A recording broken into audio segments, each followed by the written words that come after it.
What's going on, everybody? Jolt here from TheTokenMinorities, and I am back with the Week 9 battle of the GBA Season 8, where your Kansas City Jirachiefs are taking on the Bronx Beartics, coached by pokeaimMD, in our first divisional rematch of the season. A really exciting matchup for sure, both because it's a rematch against Pokeaim, who's widely considered one of the absolute best competitive content creators in Pokemon, but also because if we win this game, we are clinched for the playoffs. So that's certainly something that's something I want to do. So let's see if we can pull that off here in this game. But make sure to go check out the team builder if you haven't seen that already. It's going to be linked down on the first line of the description below. Also make sure to go check out Joey's side of the battle as well. His channel link also down below. I'm sure most of you are already subscribed to Pokeaim though, so probably I'm talking to nobody there, but it's fine. So his team that he decided to bring this week is the Gyarados, Mega Gyarados that is, Heracross, Necrozma, Licky, Salazzle, and the Zygarde, while I decided to bring the Mega Venusaur, Celesteela, Aerodactyl, Gardevoir, Breloom, and Hydreigon. Again, make sure to go check out the team building video linked down below. So just to briefly summarize the sets that I'm bringing here this week, the Mega Venusaur is fully Fizz Def with Roar, Leech Seed, as well as Sludge Bomb and Synthesis, just overall very annoying for his team to deal with, including the mons that he brought here in this matchup. Celesteela is autotomized with Z Air/Fire Blast and HP Ice. He really was kicking himself for not blocking my Celesteela with his Zygarde last time around, so I wanted to make sure that he wasn't able to take advantage of my Celesteela with his Zygarde this time around either, hence the HP Ice, and that really does sweep through his team pretty well if I'm able to keep, in this case, the Licky and the Necrozma weakened. Everything else, even the Gyarados, just needs to be a little bit chipped. Everything else, unless it's like a really fat Salazzle, is pretty easily dealt with, I think, with the Celesteela set, especially because it's able to outspeed even a +1 Jolly Zygarde after my Autotomize. Then I have an Aerodactyl, which is Papa Berry, with Earthquake, Aerial Ace, Stealth Rock, and Taunt to deny setup from his variety of setup sweepers from the Zygarde, the Gyarados, potentially Necrozma, that kind of thing. So Taunt's really nice for that, and then Stealth Rocks, of course, are really good, especially because he did not bring his Whimsicott as his only hazard remover in this game. Then I have the Gardevoir, which is my dedicated response to the Necrozma. Basically, its job is to Toxic the Necrozma if it's a Calm Mind set. If it's Rock Polish, I want to Toxic it and whittle it down a little bit.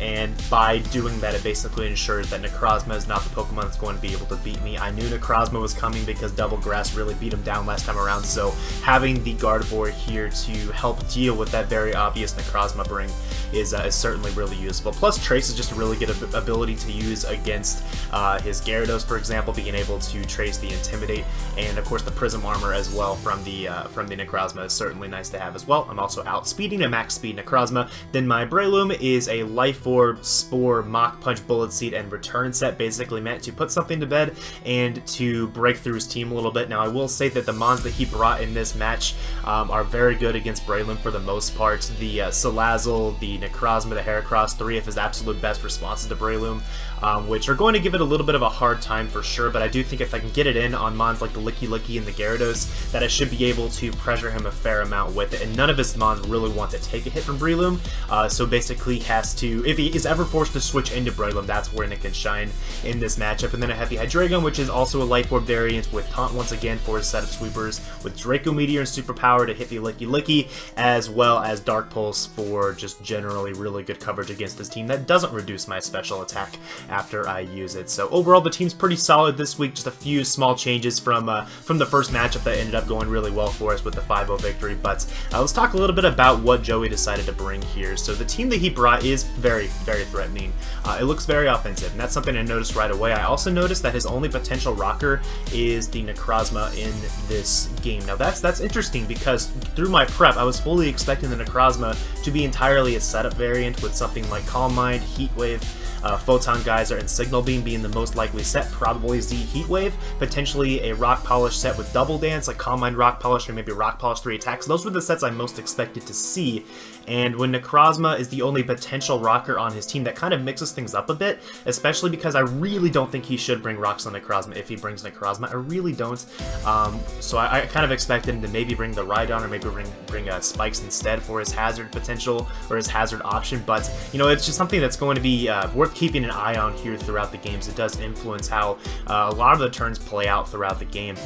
So the only other things to note, I'm pretty sure the Heracross is going to be Choice Scarf. That's what he brought last time around, and that was his win condition, so I would not at all be surprised to see that again. I'm expecting the Gyarados here to be Dragon Dance. I do not expect Rest Sleep Talk this time. That went pretty poorly for him last time around, so I'm expecting Dragon Dance, definitely with Ice Fang, and as far as the other coverage moves, is kind of up in the air. He has a lot of options for that as well. And then the Salazzle, I'm expecting Life Orb or Scarf. The Zygarde, I'm expecting Choice Band still as the most likely set, but if he's going to try again with the block set, I'll have to keep that in mind as well with how I play this game. Licky only really has one job, and that is to Wish Pass, I am sure. So that is my little bit of analysis here in the team preview. Let's jump right on into this game and see if we are able to claim our position in the playoffs and maybe knock off Joey Pokeaim for the second time this season. As my opponent, Joey, is going to issue the challenge. I'm going to lead off with my Mega Venusaur, expecting him to lead off with literally anything besides Necrozma, and that's exactly what works out here. If he did lead off with a Necrozma, I could have just gone into my Gyarados,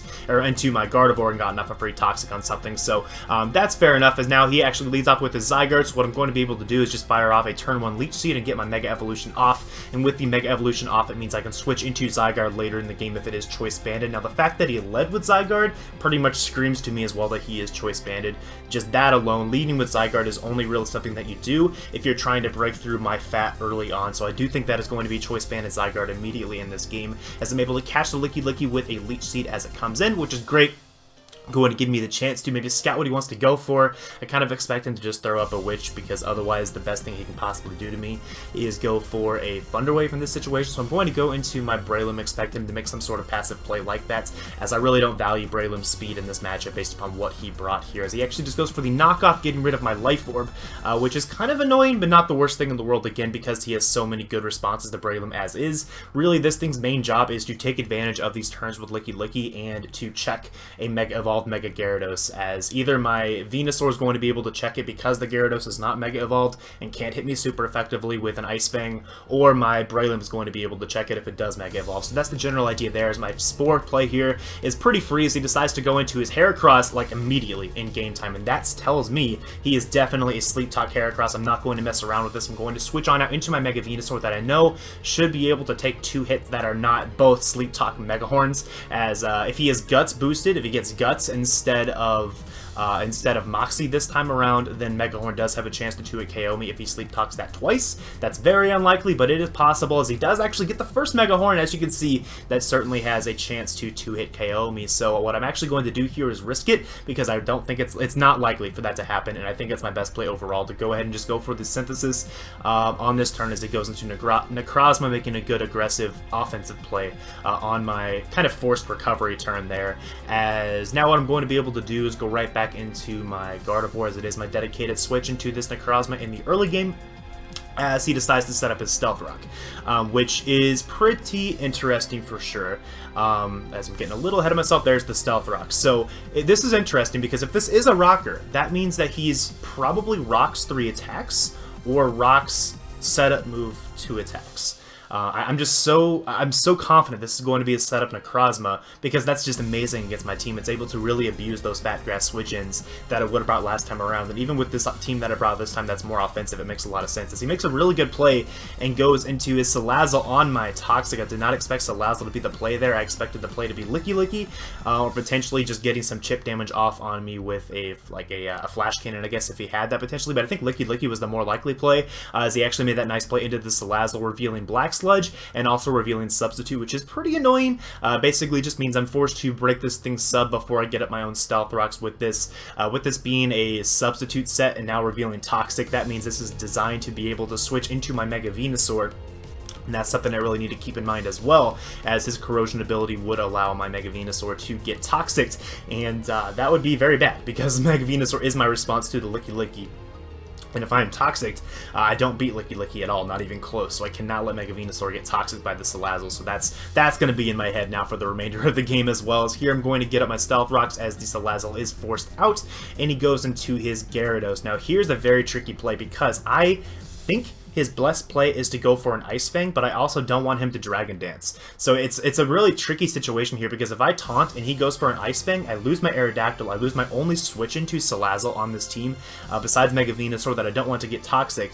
Or if he goes for, so if he goes for an Ice Fang and I'm wrong, then that's what happens. And if I go for, if I go straight into my Gardevoir here, or go into like any other mon, like even my Mega Venusaur or something, and take an Ice Fang, that's also kind of bad. So my best middle ground play is to go into my Gardevoir here on the Gyarados to trace the Intimidate, lower his attack, and basically put this thing into range of my Breloom's Mach Punch ultimately, as even a +1 Adamant Waterfall from this Gyarados, as he does go for the Dragon Dance. So unfortunately I did not get that play correct, but even so, I think it would have ultimately been about the same outcome regardless here. So I think this was probably the best play in the long run regardless.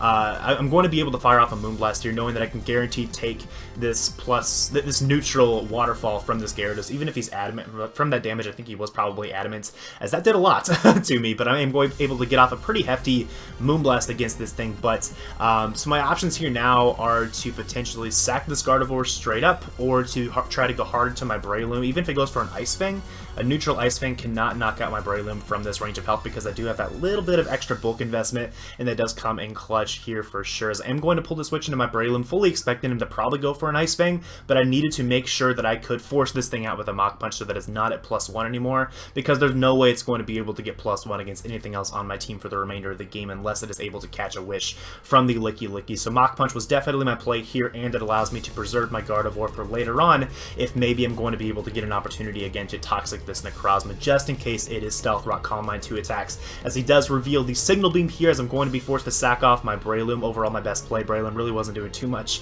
in this game, especially considering it was going to die to Stealth Rocks on the next time in, and this also gives me a very free Hydreigon, which at this stage, with the Licky a little bit weakened, this is a kill. Okay, this is a guaranteed kill with this Life Orb monster Hydreigon, and I'm going to just drop a Hot Draco on this incoming Gyarados, as it's going to unfortunately miss. So, actually it's fortunate more than unfortunate, because it's going to allow me to go for a Dark Pulse here instead, which means my special attack will not be dropped, and he has a few less options that he can safely go into now on this Hydreigon. So that worked out better, I think, than that I missed in that case, as now he goes into the Licky. Now, unfortunately, I don't have any, I think like 4 attack investment from on this thing for superpower. In the original set of this set, I actually had like a lot of attack investment for this specific situation, but I opted to outspeed a Jolly Zygarde instead of a Jolly Heracross, or Adamant Zygarde, whichever one's faster, and unfortunately that means I'm not going to be able to knock out the Licky on this turn, but I wanted to still go for the superpower anyways,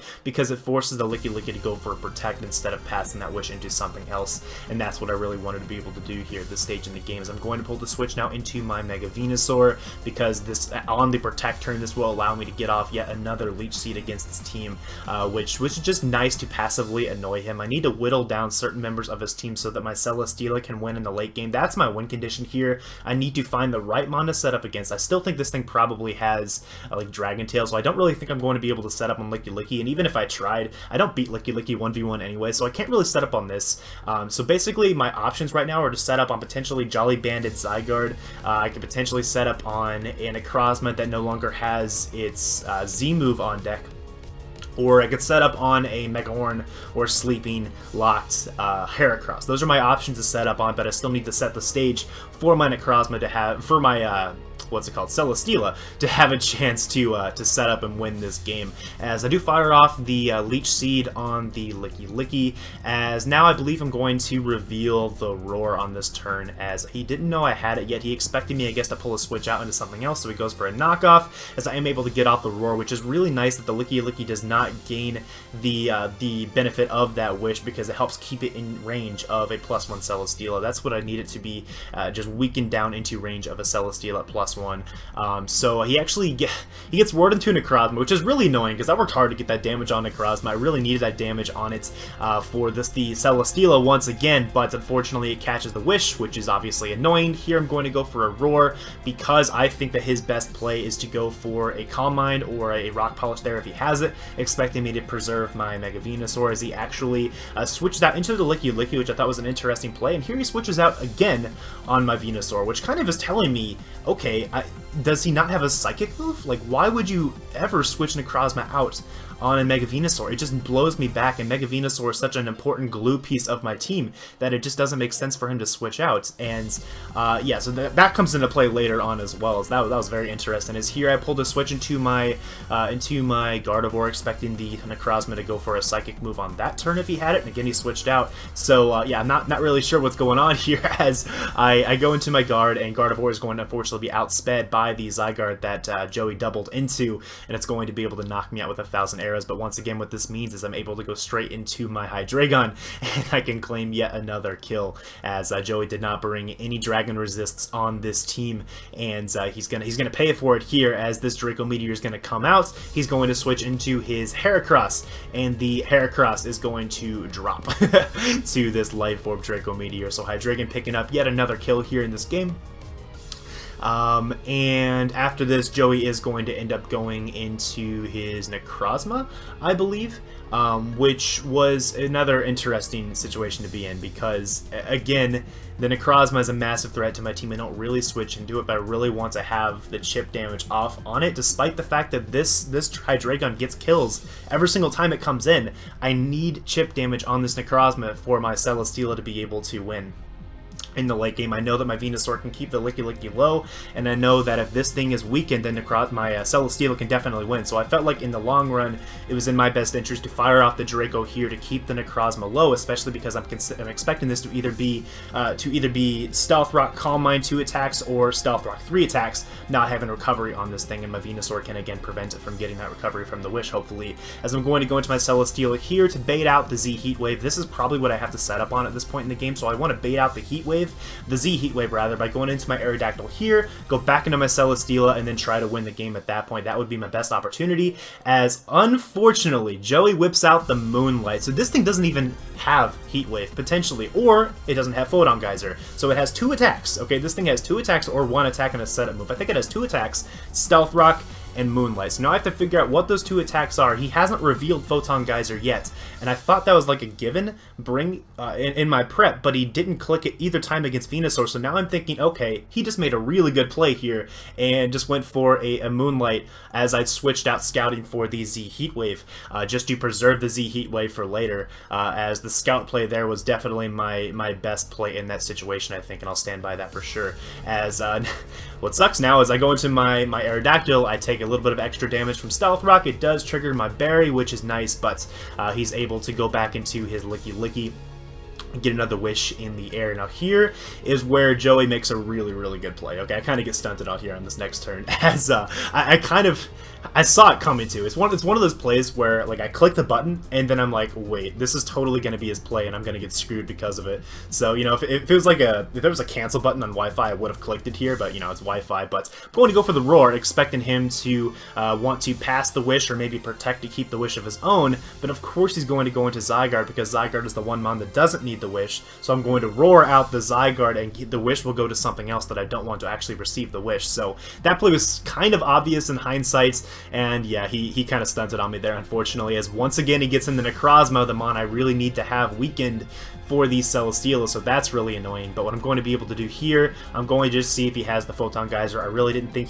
I thought he had to have Heat Wave on his Necrozma, otherwise it's just Celesteela setup fodder. But he does end up having the Photon Geyser, so now I know for a fact that this is going to be my setup fodder for my Celesteela. So now what I'm going to be able to do on this next turn is let him kill me. I really want him to kill my Mega Venusaur so that I can set up on this with Celesteela. So I'm going to go for another Leech Seed, because what that also does is that covers the potential switch into Licky, allowing me to get extra health back as well. Even the Salazzle switch in this covers, because it prevents him from getting up a free substitute with this thing as well. I can go hard into my Aerodactyl without fearing him being able to Toxic Stall me, essentially. So I feel like Leech Seed was overall my best play, although Synthesis could have made sense as well. But even so, Joey makes another really good play here on this next turn as well. He makes some really aggressive plays in the late game that helped him out a lot, I think, as he's going to actually pull an aggressive double into his Zygarde, expecting me to go into my Aerodactyl, which Aerodactyl was my best play in that situation, because I absolutely needed my Mega Venusaur to be healthy, not toxic, healthy and not toxic, to have a chance to win this game in the end.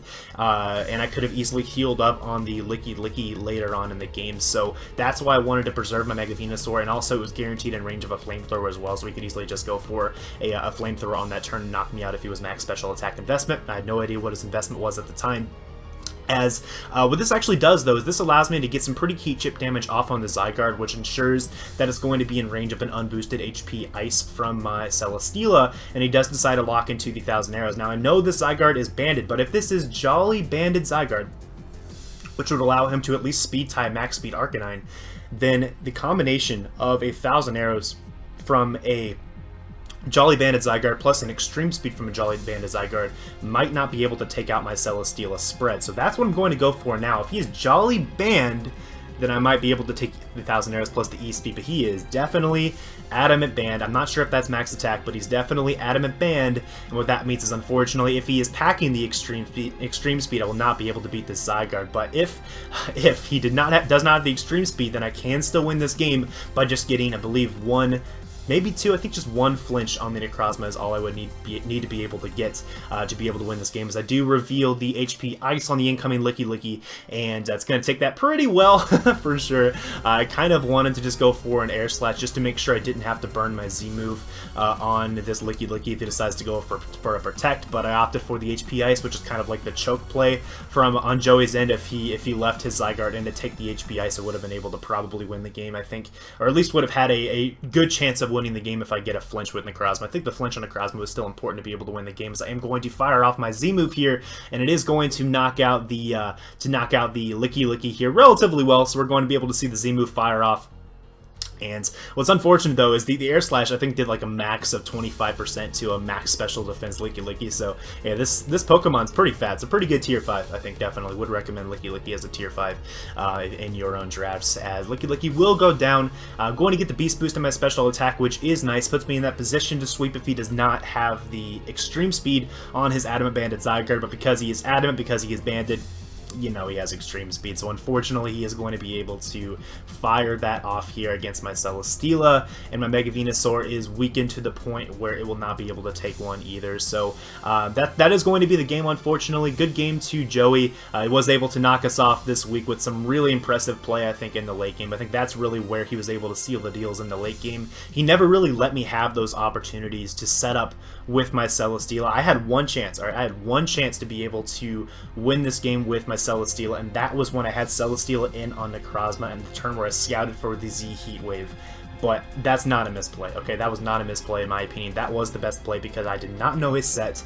I definitely expected him to be Stealth Rock, 3 attacks. I was so confident that he had to have coverage on his Necrozma for my Celesteela, because Celesteela is such a big threat against his team if I have the Autotomize, and especially if I have the Beast Boost, that I really thought he was going to have C Heat Wave.